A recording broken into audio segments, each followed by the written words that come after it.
بسم الله الرحمن الرحيم والطور وكتاب مسطور في رق منشور والبيت المعمور والسقف المرفوع والبحر المسجور إن عذاب ربك لواقع ما له من دافع يوم تمور السماء مورا وتسير الجبال سيرا فويل يومئذ للمكذبين الذين هم في خوض يلعبون يوم يدعون إلى نار جهنم دعا هذه النار التي كنتم بها تكذبون أفسحر هذا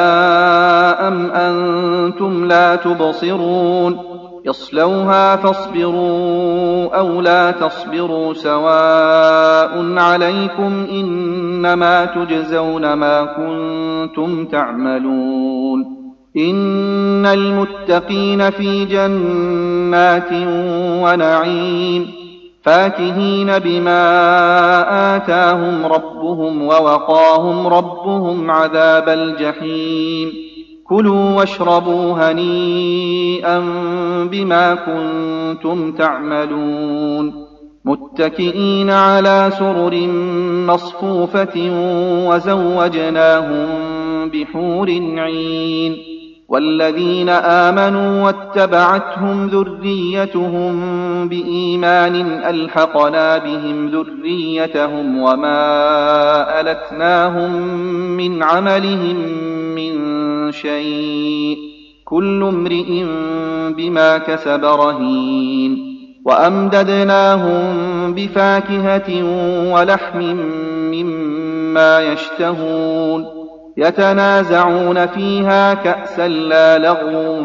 فيها ولا تأثيم ويطوف عليهم غلمان لهم كأنهم لؤلؤ مكنون وأقبل بعضهم على بعض يتساءلون قالوا إنا كنا قبل في أهلنا مشفقين فمن الله علينا ووقانا عذاب السموم إنا كنا من قبل ندعوه إنه هو البر الرحيم فذكر فما أنت بنعمة ربك بكاهن ولا مجنون أم يقولون شاعر نتربص به ريب المنون قل تربصوا فإني معكم من المتربصين أم تأمرهم أحلامهم بهذا أم هم قوم طاغون أم يقولون تقوله بل لا يؤمنون فليأتوا بحديث مثله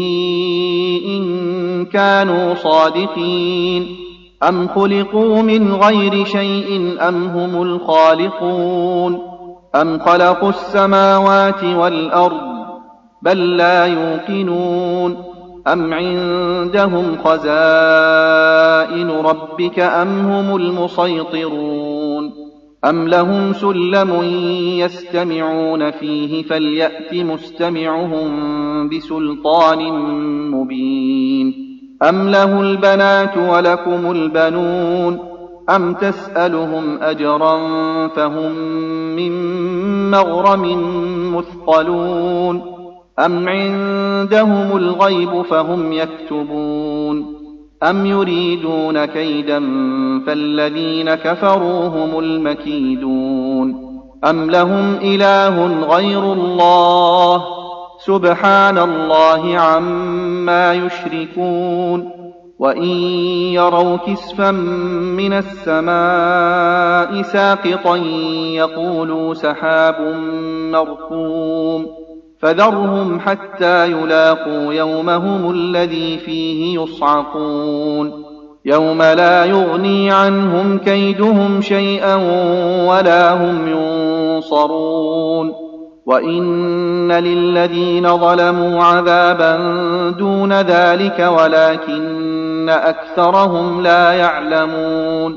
واصبر لحكم ربك فإنك بأعيننا وسبح بحمد ربك حين تقوم